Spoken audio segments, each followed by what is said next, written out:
Olá, você sabia que a forma de sentar, caminhar, usar o celular ou até mesmo dormir pode influenciar diretamente a sua saúde? No De Bem com Você de hoje, o assunto é postura no dia a dia. Um cuidado simples que faz enorme diferença na qualidade de vida. Para entender como prevenir dores e cuidar melhor da nossa postura corporal, recebemos aqui no estúdio o Dr. Luiz Eduardo Ribeiro, que é ortopedista especialista em coluna. Doutor, tudo bem? Tudo bem. Como é que Seja vai? muito bem-vindo. Muito obrigado pelo convite, prazer estar aqui com você e vamos esclarecer as dúvidas aí das pessoas. Maravilha, nós que agradecemos. E quem leva essa informação com acessibilidade por meio da tradução em Libras para a comunidade surda é a Ana Furtado, que está sempre aqui, ó, do meu ladinho. Muito obrigada, Ana. Doutor, para a gente começar, existe realmente uma postura ideal? Gisele, isso é uma coisa que as pessoas sempre pensam, né? Que a gente tem que ter uma postura, que existe uma postura correta, né? Que o ser humano deve respeitar e perseguir e correr atrás. O que a literatura, a ciência mostra hoje em dia é que isso não é uma verdade absoluta, né? O que a gente tem falado hoje em dia, até um jargão, que a melhor postura é a próxima, né? Ou seja, a alternância de posturas. O que eu quero dizer com isso? É não se manter muito tempo na mesma postura. Isso pode gerar fadiga muscular, pode gerar pressão em algum local, sobrecarga na coluna e, com isso, as dores, né? A gente sempre fala também que existem outras medidas, né? A gente vai conversar ao longo do programa que ajudam a prevenir a dor. Mas com relação à postura, é a gente não ser muito rígido numa postura só. É você entender que a variação, né, de postura é o mais importante. Ai, perfeito. E principalmente as pessoas que passam muito tempo sentadas, né? Durante o dia no expediente de trabalho, enfim. É importante, de vez em quando, levantar. A gente estava conversando sobre isso daqui nos bastidores, né? O fato de passar o dia inteiro sentado pode prejudicar também e provocar algumas dores, né? Sem dúvida, Gisele. E a posição de pé também, né? Sentado sim, muito tempo em pé. De pé muito tempo. As duas coisas acabam que têm a mesma repercussão, né? Então, como a gente falou, alternar o sentado, né, 40 minutos sentado, 10, 15 minutinhos de pé, até para circulação, né, poder fazer o efeito ali, você ter uma melhora dessa circulação, você sair daquela posição de tensão, né? Então, novamente vem essa alternância da postura sentada e você também manter-se um período de pé, tá? Isso é muito importante. Perfeito, doutor. Doutor, e as pessoas que, na verdade, quais são as dores mais comuns, né? Que essas pessoas que passam muito tempo em pé ou que passam muito tempo sentada ou até mesmo deitadas, né? Sim. Porque algum tipo de...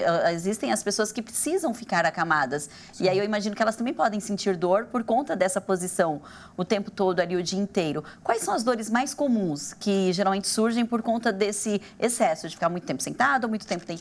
Ou em pé? A grande maioria das dores serão de causa muscular, né? Você pode fadigar aquela musculatura, ter uma contratura, né? E é uma doença, entre aspas, né, muito benigna. A maioria das contraturas vão passar 2, 3 dias, você fazer um repouso ali, você tomar um anti-inflamatório, uma medicação e você vai ter um bom resultado.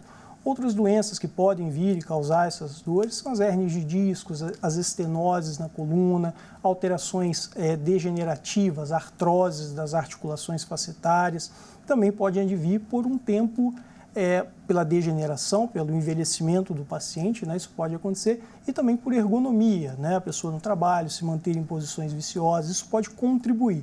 Não é o principal, mas pode contribuir também. Então, o principal é muscular e tem um prognóstico muito benigno, muito favorável. Ai, que bom, tem cura, né? Com Só certeza. buscar o tratamento. Mas algumas doenças também podem ficar permanentes se a pessoa não cuidar. Com certeza, por isso que é importante buscar ajuda logo no começo. Se você sentiu dor e essa dor não passou, né, nos 3 primeiros dias, um sinal de alarme deve ser acionado, né? Não é para você ficar preocupado, você desesperar, nada disso, mas buscar um médico, buscar um fisioterapeuta, um profissional da saúde que possa te orientar, né? E se for necessário, investigar isso um pouquinho mais a fundo, com exames, né? Com outras formas que a gente tem aí de diagnóstico. Existe uma idade mais propensa para essas dores por conta da má postura? De repente é importante a gente começar a fiscalizar desde criança a postura da criança, já orientar ali para fazer essa alternância, né, que você falou? Isso é importantíssimo, né? A gente tem que começar realmente de uma forma mais precoce, né? Então, na infância, na adolescência, esse paciente, principalmente, começar uma atividade física, né? Ele se adequar, pegar gosto, né, por uma atividade física, porque é isso que vai fazer com que a musculatura se torne mais densa, mais robusta, essa musculatura tem uma qualidade melhor. Isso vai fazer diferença na estruturação dessa coluna. Quanto antes a gente começa, melhor. Sobre a idade mais prevalente de dor, geralmente é no paciente mais idoso, até pelo tempo de vida, né? Um paciente mais jovem, ele nem viveu para ter o desgaste que a gente fala da coluna, né? Mas a gente tem visto cada vez mais público mais jovem com queixa de dor nas costas. Isso pode ser por conta desses maus hábitos que a gente falou. Pouca atividade física, sono de baixa qualidade, alimentação, estresse crônico, né? A gente vê que adolescentes, jovens, com quadro de estresse, isso tudo influencia na questão da dor. É um conjunto, né, doutor, para fazer com que o organismo funcione bem, que essas dores não apareçam. Perfeito. Doutor, celular e computador são os grandes vilões da má postura? Eles não são os grandes vilões, mas eles podem gerar um problema, né? A gente vê que hoje em dia a população cada vez mais usando muito o aparelho celular e a posição de hiperflexão, ou seja, se manter por muito tempo nessa postura, novamente, sem alternância, né? Sem você deixar o aparelho de lado, sem você buscar, pode gerar problemas. A isometria, manter essa tensão nos ligamentos, nas articulações, nos músculos da região cervical, podem gerar problema. A mesma coisa o computador, principalmente o laptop, né? Onde a tela geralmente fica um pouco mais baixa, você pode ter também uma tensão em excesso nessa região cervical, que em maior ou menor grau pode gerar problema. Desde que você tenha um computador numa altura correta, use o celular, né, de forma, da melhor forma possível, né, tendo essa alternância, não há problema nenhum. Então, justamente o que eu ia completar aqui, de repente tentar trazer esse computador com algum artifício para ele ficar mais próximo do rosto possível, quando é notebook. De tela a gente já não tem tanto problema. Mesmo tela, viu, doutor? Porque às vezes a gente começa a gente vai digitar. Descendo, exato. Também tem que tomar cuidado. A gente orienta, às vezes, comprar, tem um suporte para laptop, né? Às vezes você coloca, se você não tiver o suporte, colocar livros, né? Empilhar livros e colocar o computador em cima, isso ajuda bastante também. Perfeito, dicas valiosas. Inclusive, eu estou aqui, ó, alternando. Eu imaginei que eu ia sair desse programa com dor na coluna de tanto que o esforço para deixar a minha coluna retinha aqui, a minha postura boa. Mas como o doutor falou que o importante é ficar alternando, estou aqui, gente, ó, seguindo a primeira dica. É muito importante essa nossa conversa sobre a postura, não é mesmo? Presta atenção nessa informação. No ano passado, a dor na coluna liderou os pedidos de licenças médicas no Brasil. E na volta do intervalo, a gente vai conhecer uma abordagem terapêutica que vem ganhando espaço no tratamento das dores na coluna. Fique aí que a gente volta já já. Vai alternando aí em casa.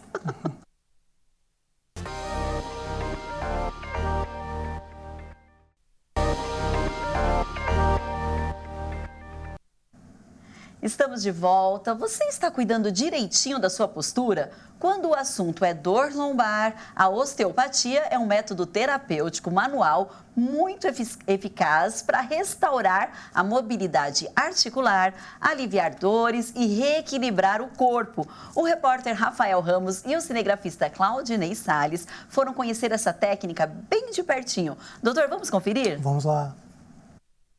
Olá, Gi, tudo bem? Olha, que assunto importante aí no estúdio, postura, mas não é só estética não, é questão de saúde. E dentro desse assunto, Gi, existem alguns tratamentos e eu vim mostrar exatamente um deles, que é a osteopatia. Por isso eu estou à vontade, pé no chão, bermuda, porque eu vou realizar um pouquinho dessa sessão enquanto a gente bate um papo aqui, vocês vão acompanhar. Ao meu lado, a fisioterapeuta, a doutora Juliana Giovanelli, que vai bater um papo com a gente. Doutora, muito obrigado por receber a gente aqui. Vamos para começar, para a gente entender o que é esse tratamento, a osteopatia. A osteopatia é uma pós-graduação da área da fisioterapia. Somos regulamentados pelo CREFITO e pelo COFITO, então é obrigatório no Brasil ser fisioterapeuta para ser osteopata. E aí, você está me contando que a osteopatia trabalha também junto com outros profissionais, até com um dentista, é isso mesmo? Sim, tudo quanto é problema, disfunções da parte musculoesquelética, dores, tudo o osteopata trata, né? Então, quanto mais parcerias, melhor o paciente fica com a sua qualidade de vida. Por exemplo, neurologistas, nós tratamos muita cefaleia tensional, o resultado é fantástico. Dentistas, doutores, especialistas em ATM, nós tratamos a parte da dor na mandíbula, dor no pescoço, dor de cabeça, tonturas, todas advindas também pela ATM, então nós trabalhamos em parceria. Quando o paciente faz massagem ou também faz acupuntura, juntamente com a melhora da osteopatia, que a osteopatia pode causar na fisiologia do corpo, o paciente melhora muito a sua qualidade de vida. Doutora, em que momento eu devo ter o alerta, opa, preciso procurar um profissional para me cuidar em relação à postura? O seu corpo fala para você em forma de dor. Então, não mande um cala-boca para ele, né? Em forma de analgésicos e anti-inflamatórios. Procure um bom profissional da área que ele vai poder te ajudar e resolver o seu problema na grande maioria dos casos. Quanto menos inflamação o corpo da pessoa estiver, na primeira sessão tem chance dela ter de 50% a 80% de chance de melhora na primeira sessão. O que está sendo feito hoje em mim, né? E que tipo de tratamento também vão seguindo ao longo das sessões? Então, a sessão geralmente começa de maneira quinzenal, né? Isso é de propósito, porque o corpo ele leva um tempo para se readaptar a uma nova postura, a um novo funcionamento muscular e articular, que é causado pela osteopatia, né? Então, assim, a gente mexe mais assim, no geral, para equilibrar a coluna como um todo e vamos dando mais ênfase na parte que o paciente mais precisa, como, por exemplo, bursite, tendinite de quadril, ou no ombro, ou dor de cabeça, ou problema de ATM, refluxo, intestino. A gente vai dando mais ênfase nessas partes, sempre com a coluna equilibrada. Tratamento muito bom, mas também precisa da participação do paciente no dia a dia, o pós-exceção. 20% osteopata, 80% paciente. E você acompanhou eu fazendo aí, né, a osteopatia, e o que a senhora fez em mim foi básico, né? Muito básico, a osteopatia é muito mais do que isso. Gente, eu estou com o corpo mais leve. Essa leveza, doutora, ela é normal? A gente sente isso mesmo? Se o osteopata tira todas as sobrecargas mecânicas do músculo e da parte óssea articular, obviamente a sua postura é melhorada e você sente essa leveza. Juliana, eu adorei. Gi, que matéria incrível! E com essa leveza, né, após essa sessão de osteopatia, que eu volto aí com você no estúdio. Até mais. Que maravilha, hein? Olha só, eu já escutei falar que a osteopatia é como um alinhamento e balanceamento do nosso corpo. E olha, eu acho que já está na hora de alinhar o meu, viu, doutor? A gente estava conversando aqui, né? Estava conversando nos bastidores, que é importante também fazer um preventivo, não esperar a dor para procurar alguma técnica para melhorar a nossa postura, aliviar a nossa coluna. Quais outras técnicas, além da osteopatia, que também são indicadas? A gente tem várias possibilidades. Né? Atividade física, o movimento, a coluna gosta de movimento, né? A gente falou isso aqui nos bastidores e porque ela é uma estrutura viva, né? Ela conversa com o nosso corpo todo. Então, o exercício físico, em geral, sempre vai ser benéfico, né? A gente tinha, há uns anos atrás, aquela ideia de se está com dor, para tudo. Pelo contrário, você para um período pequeno e, assim que possível, já volta a se movimentar, volta a se exercitar. A osteopatia é uma modalidade, a fisioterapia convencional é uma modalidade, o pilates é uma excelente modalidade, exercícios funcionais, atividade em academia, tudo isso vai contribuir. E, Gisele, uma coisa que a gente tem que pensar aqui, qual o melhor? Não tem o melhor, né? É o que a pessoa gosta de fazer, é o que ela vai conseguir fazer no longo prazo, né? Você faz uma semana e para, isso não faz sentido. A gente tem que tentar continuar. Todas essas modalidades se conversam, todas elas são muito importantes, né? Mas é importante entender o que aquele paciente está disposto a fazer, o que ele consegue fazer. Às vezes, não adianta você pegar um paciente muito idoso e querer colocar ele numa atividade mais vigorosa, mais intensa. Ele não vai conseguir, né? Então, é adequar a atividade, adequar o exercício para aquele paciente ali. Pensando em prevenção, é o que a gente preconiza hoje em dia. Prevenir sempre, né? Eu sempre falo aqui que prevenir é muito melhor do que tratar. Doutor, e você falou também da importância da gente fortalecer essa região aqui, porque às vezes a gente deixa a coluna um pouco de lado, né? Sim. E só lembra dela na hora da dor. Mas na academia, até você falou, né? As pessoas geralmente pulam o exercício da abdominal ou para fortalecer ali essa região aqui do abdômen, que também ajuda com a coluna, os ombros, né? Então é importante. Sem dúvida. E a gente preconiza isso, né? A gente chama de cintura pélvica, né? Justamente essa região da bacia, da coluna lombar, essas musculaturas, elas se conversam muito, né? Tem uma interdependência grande, assim como a cintura escapular, que é a parte alta do pescoço com os ombros. Então, esse fortalecimento em conjunto é muito importante, né? Quanto mais denso, mais robusto estiver essa musculatura, mais adaptado você está e você até consegue manter uma melhor postura, entre aspas, né? Com uma musculatura mais forte, é mais confortável. Se essa musculatura está mais flácida, a tendência é que você não consiga manter, né, por um período prolongado numa posição, numa postura adequada. E a osteopata falou na reportagem, nada de tomar medicamentos para tentar mascarar ou tirar a dor. E aí a gente sabe também que tem muitas pessoas que muitas vezes fazem uso desses medicamentos sem indicação médica. É um perigo enorme, né? Porque alguns são, inclusive, fortes mesmo, né? Esses medicamentos. Às vezes por um tempo prolongado, né? Você usar o remédio 2, 3 dias com orientação médica é uma bengala, vai te ajudar, né, a chegar à resolução do problema sem dor. Isso é válido, porém, você não pode manter essa medicação, viver dependente, porque você não está tratando a causa, né? Você está tratando uma consequência que é o sintoma. Você tem que buscar a causa. Se a dor está persistindo, você tem que passar com um profissional da saúde, fazer uma avaliação com um fisioterapeuta ou com um médico para entender o seu caso e, a partir dali, tratar, investigar e tratar. Perfeito. Já que você falou em tratamento, algum problema aí de saúde provocado por conta de uma má postura é possível reverter? Sim, sim. Os tratamentos de coluna vertebral hoje em dia, a grande maioria mesmo, mais de 90% dos casos, não tem nenhuma necessidade cirúrgica, né? A gente consegue, através de uma boa fisioterapia, de uma boa reabilitação, tratar esse paciente, controlar sintomas e ele voltar para a vida dele, né? A opção cirúrgica a gente vai dar ao paciente quando ele for refratário a esse tratamento. Geralmente vai fazer de 6 a 8 a 12 semanas de fisioterapia, de um tratamento mais focado ali. Se ele não responde, a cirurgia pode ser uma possibilidade também. Tá certo. Doutor, em alguns casos, algumas pessoas fazem uso daquele colete para corrigir a postura e algumas vezes também sem orientação médica. Então é importante ter uma orientação para usar esse colete. Eu imagino que não dá para adaptar o colete do coleguinha no meu corpo, por exemplo.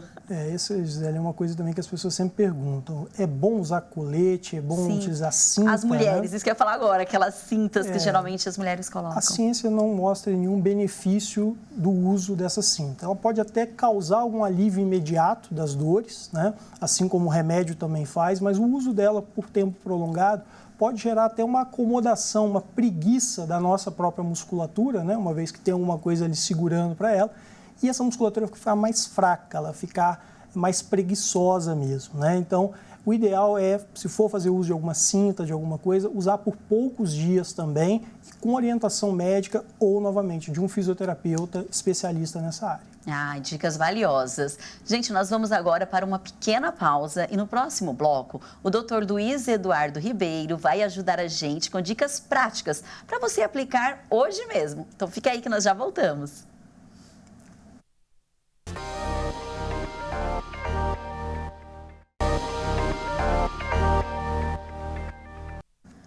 De volta, quando a gente fala em bem-estar, logo pensa em alimentação equilibrada e atividade física. Mas e a postura? Como você está sentado agora, por exemplo? A posição da cabeça, do pescoço, dos ombros e principalmente da coluna influencia diretamente na nossa saúde, na saúde do nosso corpo. Cuidar desse alinhamento evita sobrecarga muscular, dores e até mesmo lesões. Agora é hora de conhecer hábitos simples que fazem toda a diferença na postura do dia a dia.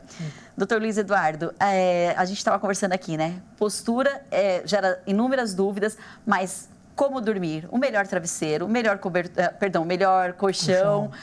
Vamos falar um pouquinho sobre essas dicas agora, por favor. Legal, isso gera muita dúvida, Gisele. No consultório a gente sempre esclarece, né? Não existe uma melhor posição para dormir, né? Até porque a gente estava comentando aqui, você geralmente dorme numa posição e acorda em outra, né? Porque a gente movimenta ao longo da noite, é muito difícil você dormir. Mas uma dica geral que a gente dá, né, com relação a colchão mais firme, tá? Não existe assim um tipo de colchão com mola ensacada, é um colchão que você experimentou, gostou e consegue dormir nele, né? Respeitar a validade do colchão é um ponto importante também. Se ele passou da validade, você pode ter algum problema relacionado a isso, tá? Travesseiro, né? A gente estava conversando. Se você dorme de lado, um travesseiro que preenche esse vão entre o ombro e a orelha, né? Se você dorme na posição de lado. Se você dorme de barriga para cima, um travesseirinho, talvez até mais baixo, para poder apoiar ali, né? E se você dorme de bruços, só tomar cuidado, porque o problema de dormir de bruços talvez é a rotação da cervical. Você pode criar uma rotação, um eixo ali que pode causar algum desconforto nessa região. É importante a gente atentar para isso, mas como a gente falou, não é o principal. Outros hábitos, né, são muito mais importantes e vão te levar ali a uma prevenção, né, de problemas. Travesseiro, algumas pessoas têm o hábito de dormir com o travesseiro no meio das pernas, legal. Isso ajuda bastante isso é também, legal, né? Também ajuda a corrigir ali as curvaturas fisiológicas, né, da nossa coluna e isso com certeza contribui positivamente. Ai, perfeito. É importante também ficar atento com as crianças, o peso da mochila e a postura que elas carregam esse material para a escola, né? Porque, por exemplo, muitas crianças ou adolescentes têm mania de deixar a mochila de um lado só do ombro. Sim. Isso prejudica. Exatamente. Isso pode acontecer. Uma coisa que às vezes as pessoas associam é a doença escoliose com a mochila. Isso não existe uma relação direta, né? Mas a mochila pesada ela pode gerar o que você falou, sobrecargas, né? Você eventualmente usar só uma alça, o ideal é você usar 2 alças. O peso da mochila, a gente atentar a isso, né? Não levar mais material escolar do que é necessário. Se possível, deixar livros e cadernos na própria escola, que você vai usar no dia seguinte, né? Para não sobrecarregar. E, se possível, até aquelas mochilas de rodinha, né? É uma possibilidade também, onde você não vai ter que carregar nada nas suas costas, evitando problemas nesse público mais infantil. O mesmo serve também para as mulheres que carregam bolsas, porque se tem uma coisa que é pesada, é bolsa de mulher. Sem dúvida, sem dúvida. Isso a gente tem que estar atento também com o peso da bolsa, o tipo de bolsa, né? Se a alça não está pegando muito na região do ombro aqui, isso pode gerar até lesões, né? Lesões no ombro, lesões na pele ali. Tem que estar atento com isso também. Doutor, salto alto. Nós estávamos, mais uma vez, gente, a gente conversou tanto aqui durante os bastidores que virou quase que uma consulta comunitária, que todo mundo quer esclarecer as dúvidas com o doutor e ele super atencioso, atendeu a gente. Mas aí nós comentamos, na verdade, a Gleice comentou que quando ela está com um salto alto, ela consegue ficar com uma postura melhor. E de tênis, ela percebe que a postura dela fica um pouco... mais acomodada. Sim. O salto tem esse poder de ajudar na postura ou ele prejudica? Ele, novamente, também não é vilão, né? Mas o salto alto, quando você coloca, você acaba projetando o seu corpo um pouco para frente. E para essa projeção, para o eixo do corpo não ficar desalinhado, você acaba corrigindo para trás. Então, você melhora a sua lordose, você faz uma hiperlordose ali. Isso por um tempo prolongado, se a pessoa trabalha com salto alto, se a pessoa utiliza muito, pode gerar uma sobrecarga nas articulações da coluna, que a gente chama de facetas, né? Isso pode gerar, no longo prazo, algum problema. Mas, no geral, por uma festa ou por um evento, ou às vezes só por um período no trabalho que a pessoa precisa usar o salto, não tem nenhum problema. É de cada pessoa, é você entender esse paciente, é você alinhar com ele, né, o que é possível e o período, se ele estiver sentindo dor, a gente reverter isso, usar um sapato mais baixo, alguma coisa assim. Claro, é que a gente sempre fala, né? Na dúvida, procure o especialista. Com certeza. Doutor, nós conversamos no primeiro bloco sobre os profissionais que trabalham muito tempo sentados, outros que trabalham muito tempo em pé, mas os nossos intérpretes de Libras, né? A Ana, que está aqui do meu ladinho, ela também aproveitou para mandar uma pergunta, porque eles usam muito essa região aqui. Sim. Então, qual a melhor postura para evitar problemas na coluna ou má postura para esses profissionais aqui, ó? Legal, isso é importante, né? Ela vai ter que ficar o ombro, essa região mais tensionada durante o período que ela está fazendo, né? Os sinais de Libra. Então, o período que ela estiver em repouso, né? Tentar deixar essa musculatura mais relaxada, né? Eventualmente, se tiver alguma dor, alguma coisa, buscar, né, um massagista, um osteopata, um fisioterapeuta, para fazer um trabalho manual ali, a manipulação, né? Como a gente falou, o corpo gosta de manipulação, o corpo gosta de movimento. Então, isso tudo até como uma prevenção. E praticar exercício na academia. Ela precisa muito, né, da nossa cintura, a gente falou da cintura escapular, ela precisa dessa cintura escapular muito forte, né, muito preparada, tonificada para o trabalho dela. Então, isso é muito importante, a gente alinhar o trabalho do paciente com o exercício, porque ele tem necessidades específicas do trabalho ou da vida pessoal dela. Ah, perfeito, doutor. Bom, agora para a gente concluir, porque a nossa conversa foi ótima, muito obrigada pela sua participação, muito atencioso, respondeu as nossas dúvidas aqui, internas e externas. Muito obrigada, doutor. E deixa uma mensagem, então, um recado final para quem está em casa acompanhando a gente e gostaria de começar a melhorar a postura corporal, né? Legal. Uma boa postura vai depender realmente da musculatura mais forte, né? Você ter hábitos saudáveis na sua vida, e isso vai refletir, no fim das contas, na sua postura. Então, sempre falo dos 4 pilares, né? Uma boa alimentação, evitar o estresse crônico, né? Exercício físico, né? Que é muito importante. A gente fala que talvez o exercício físico é a forma de prevenção mais importante que a gente tem, né? Hoje em dia. Então, a gente manter uma atividade física regular, manter uma atividade que você goste de fazer, como a gente falou, não adianta você se matricular num esporte, alguma coisa que você não tem uma aptidão para aquilo, né? Então é importante a gente fazer isso. Então, eu sempre falo com os pacientes, começou com dor, essa dor não está melhorando, está persistindo, você está gerando ali prejuízos na sua vida pessoal, na sua vida de lazer, na sua vida profissional. Busque um profissional, busque ajuda precoce. Isso vai fazer toda a diferença no tratamento do curto prazo e para o longo prazo, para você ter um envelhecimento saudável, você ter uma vida de qualidade. É isso aí, qualidade, saúde e bem-estar, é o foco do De Bem com Você. Gente, no programa de hoje ficou claro que cuidar da postura é cuidar do movimento, da autonomia e da qualidade de vida. Com a postura bem alinhada, a vida fica muito mais leve. Dr. Luiz Eduardo, muito obrigada pela participação, foi ótima. Gisele, o prazer é todo meu, gostei muito de participar aqui, espero que a gente tenha esclarecido as dúvidas e se alguém tiver alguma dúvida também, nos procurar nas redes sociais, enfim, a gente está à disposição para esclarecer dúvidas. Acho que o mais importante é a gente entregar informação de qualidade para o paciente para que ele consiga colocar isso em prática na vida dele. Né? É verdade, viver com muito mais saúde, né? Obrigada também a você que esteve com a gente até agora, obrigada, Ana, e até o próximo De Bem com Você. Até mais!